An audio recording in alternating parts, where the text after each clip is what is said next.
क्या कर रही हैं आप? मैं अपने प्रभु राम के स्वागत में पुष्प सजा रही हूँ। राम? ये राम कौन है? मेरे राम मर्यादा के दीप है, करुणा के सागर राम, हर हृदय में बसते हैं सत्य के अवतार राम।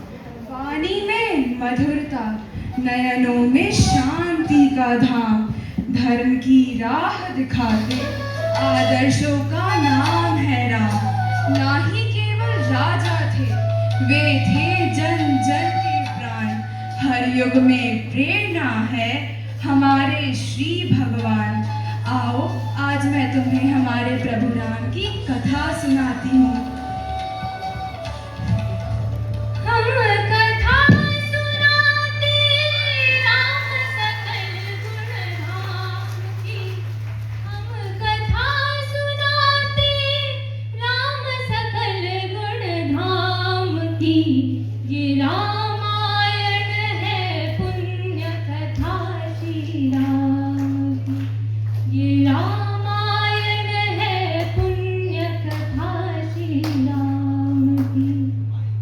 जम्बूद्वीपे भरतखण्डे आर्यावर्ते भारतवर्षे एक नगरी है विख्यात अयोध्या नाम।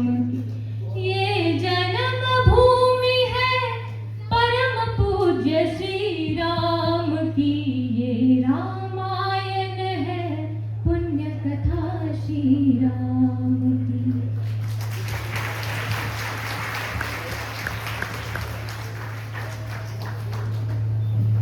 यहाँ उपस्थित सभी दर्शकों को हमारा प्रणाम। आज हम आपको ले चलेंगे उस युग में जहाँ सत्य था जीवन का आधार और धर्म था सबसे बड़ा कर्तव्य।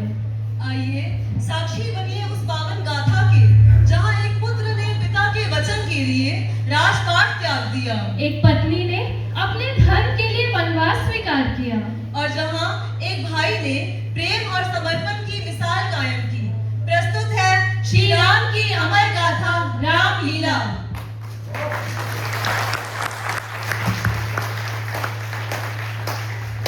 बहुत समय पहले लंका का राजा रावण महान विद्वान और शिव भक्त था।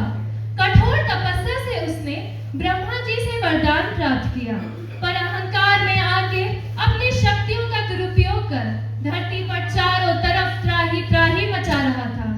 रावण के अत्याचारों से परेशान धरती माता ने भगवान विष्णु से उनकी रक्षा करने का अनुरोध किया। धरती माता को रावण के प्रकोप से बचाने हेतु स्वयं भगवान विष्णु श्री राम के रूप में धरती पर अवतरित होते हैं। जय श्री राम।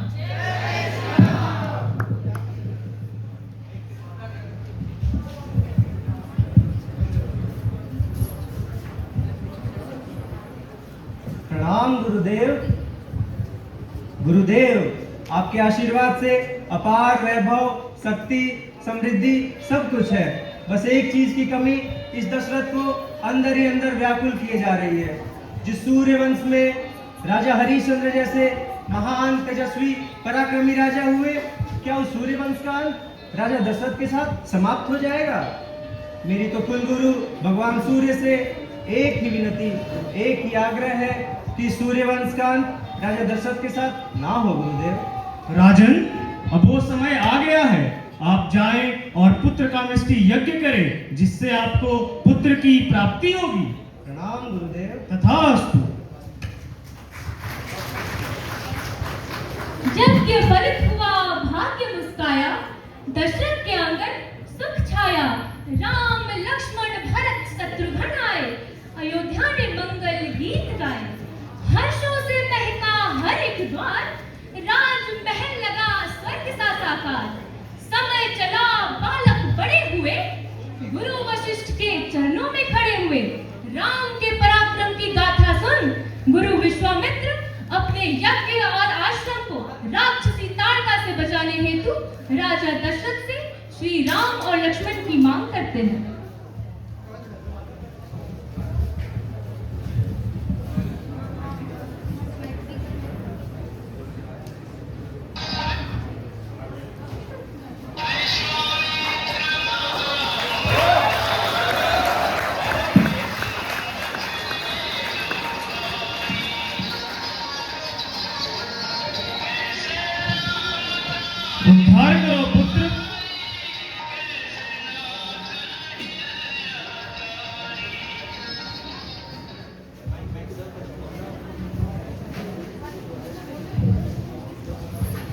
श्री राम ने ताड़का और सुबाहु जैसे राक्षसों का वध किया और ऋषियों को राक्षसों से मुक्ति दिलाई। इसके बाद गुरु विश्वामित्र राम और लक्ष्मण जी के साथ मिथिला पहुंचे।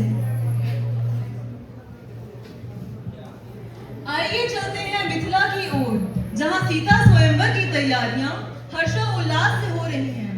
इसी पवित्र क्षण के बीच श्री राम और लक्ष्मण मिथिला पहुंचते हैं और फूलों के मधुर साए में श्री राम की नजर पहली बार मां सीता से मिलती है।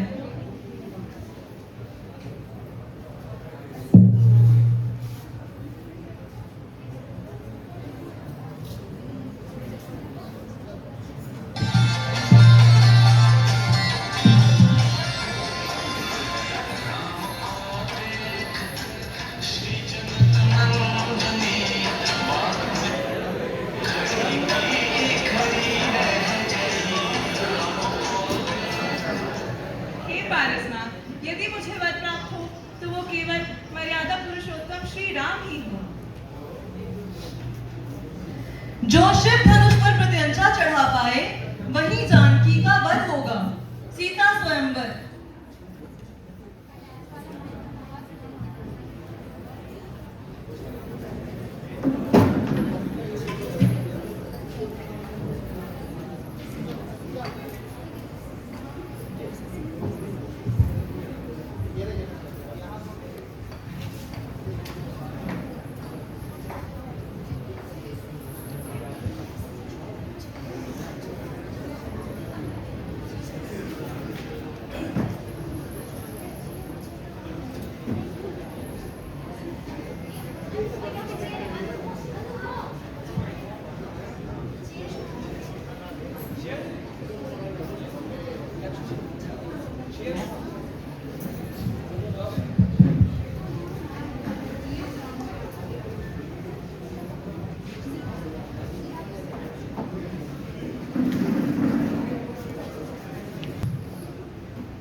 पुष्पा झुकेगा नहीं थाला।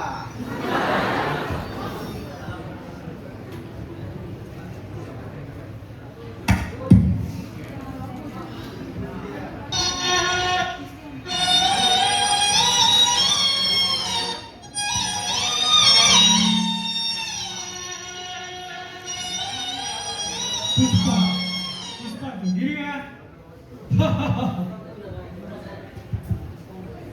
तू तो अपना बच्चा है, चल तुझे फैंटा पिलाता हूँ।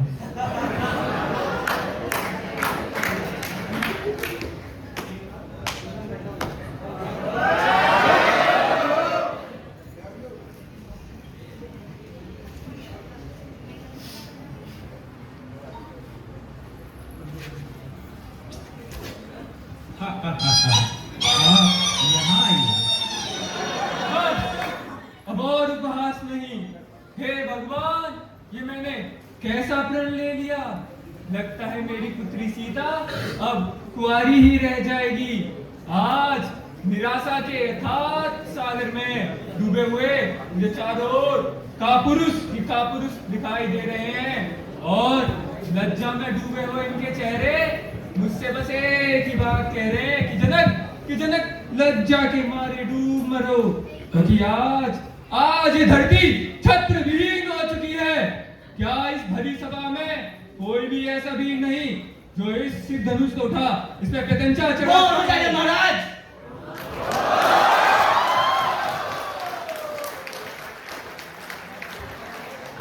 जिस सभा में मर्यादा पुरुषोत्तम श्री राम बैठे हो, उस सभा में ऐसी अपमानजनक बातें करने और दुस्साहस कैसे किया आपने?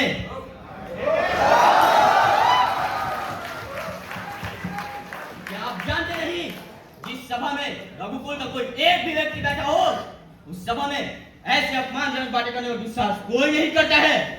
और आप है कि मेरे भैया की वीरता को ललकार रहे हैं। महादेव की सौगंध, अगर मेरे गुरुदेव मुझे आज्ञा दे तो ये चुट सा धनुष क्या है, इस पूरे ब्रह्मांड को एक गेंद की भांति इस तरह धरती पे पटकूं कि इसके टुकड़े टुकड़े हो जाए। वीरवर लक्ष्मण, अपना स्थान ग्रहण करो पुत्र। जी गुरुदेव। किसी का भी अपमान करने का मेरा कोई उद्देश्य नहीं। भाव विहून होने के कारण ये उत्का फूट पड़े। अगर मुझसे किसी का भी अपमान हुआ हो तो मुझे क्षमा करें। पुत्र राम, राजा जनक की व्यथा दूर करो पुत्र। जो आज्ञा गुरुदेव।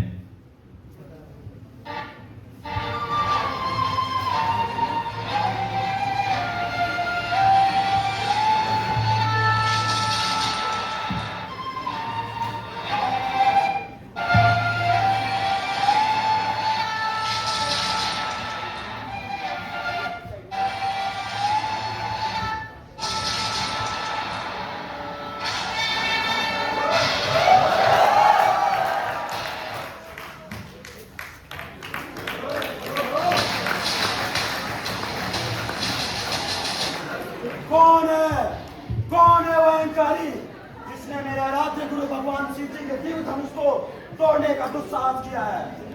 मैं परशुराम रघुवंशी समस्त पृथ्वी जगत में क्षत्रिय कुल का विनाशक आज उस पापी को मारकर अपने बच्चों का प्यास बुझाऊंगा। कौन है? मेरे सामने आए। क्यों मेरे इस प्रश्न का जवाब कोई नहीं देता? आपके प्रश्न खत्म कहाँ होते हैं गुरुवर? अगर प्रश्न खत्म हो तब तो कोई जवाब दे। कौन है ये दुस्साहसी बालक? क्या ये नहीं जानते कि मैं कौन हूँ? मैं भली भांति जानता हूँ गुरुवर कि आप कौन हैं। आप क्षत्रिय कुलनाशक, बाल ब्रह्मचारी, अत्यंत क्रोधित महाप्रतापी प्रभु परशुराम हैं। और आपके इस क्रोध को देखकर तो यूं लगता है कि आपको इस टूटे हुए धनुष से कुछ अधिक ही मोह रहा होगा। हमने तो बालपन में ऐसी कई धनुरियां तोड़ी हैं, परंतु हमसे तो किसी ने कुछ नहीं कहा। ए मूर्ख नादान बालक, तुम इस मामूली धनुष की तुलना शिव जी के दिव्य धनुष से कर रहे हो। हम क्षत्रिय हैं मुनिवर, हमारे लिए सारे धनुष एक समान होते हैं। प्रभु, ये धनुष तोड़ने वाला अवश्य आपका कोई सेवक होगा। सेवक सेवा करता है, धनुष तोड़ने का अपराध नहीं। प्रभु, ये दिव्य धनुष तोड़ने वाला मैं ही हूँ। आपने तो मुझे पहचान ही लिया होगा। मैं दशरथ पुत्र राम हूँ। राम, श्री राम, मैंने आपको पहचान लिया प्रभु। आपके इस निर्मल वचन ने तो मेरे क्रोध और अहंकार दोनों को शांत कर दिया। मैं परशुराम, मेरा प्रणाम स्वीकार कीजिए प्रभु।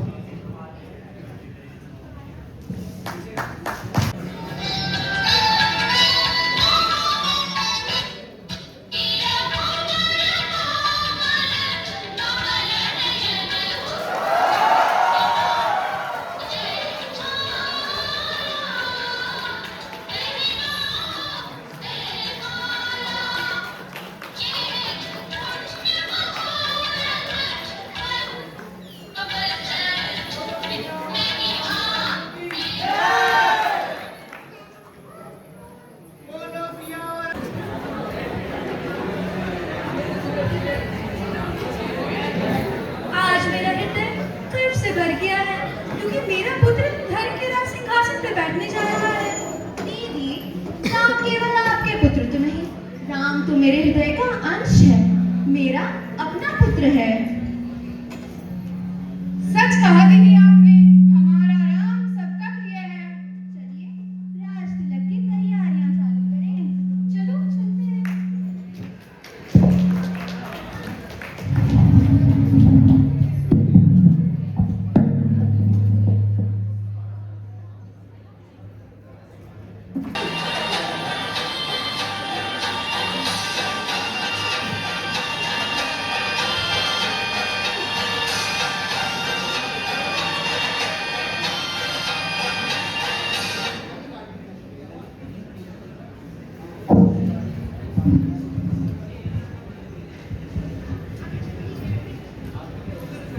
मेरी भोली रानी, मेरी भोली रानी, तू किस सपनों के नेटफ्लिक्स सीरीज में खोई है? राज तिलक की ब्रेकिंग न्यूज चल रही है और तू यहाँ बफरे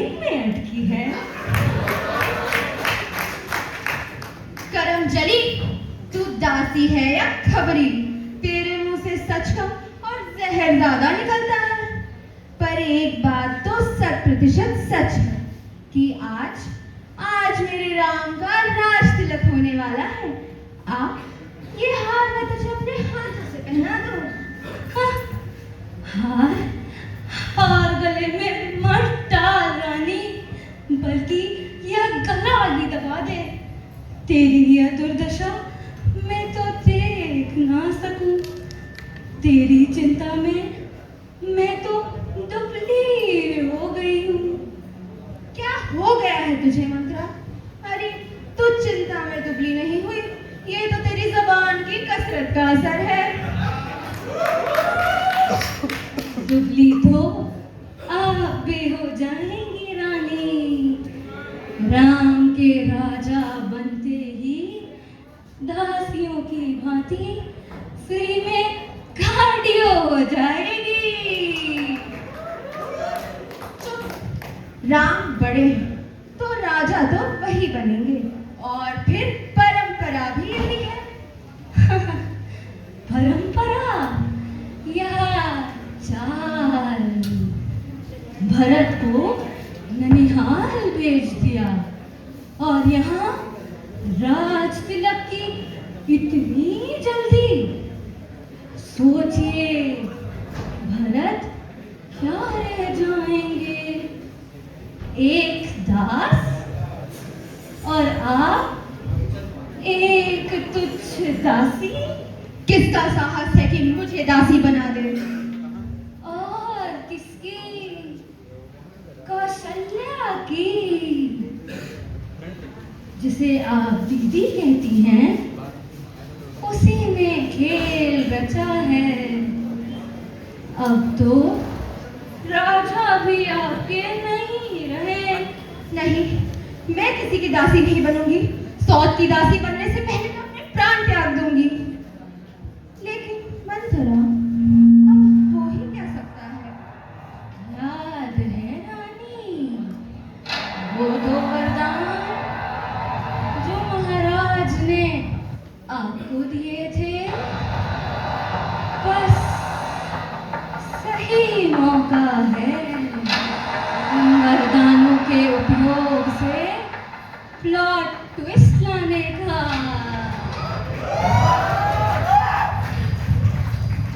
पर मंथरा, ये होगा कैसे? वचन मांगिए रानी। पहला, भरत को मिले राजगद्दी, और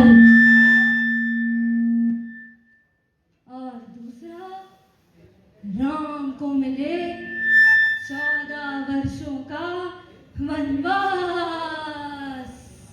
मंथरा, अब वही होगा जो तू बोलेगी। अवश्य रानी, अवश्य।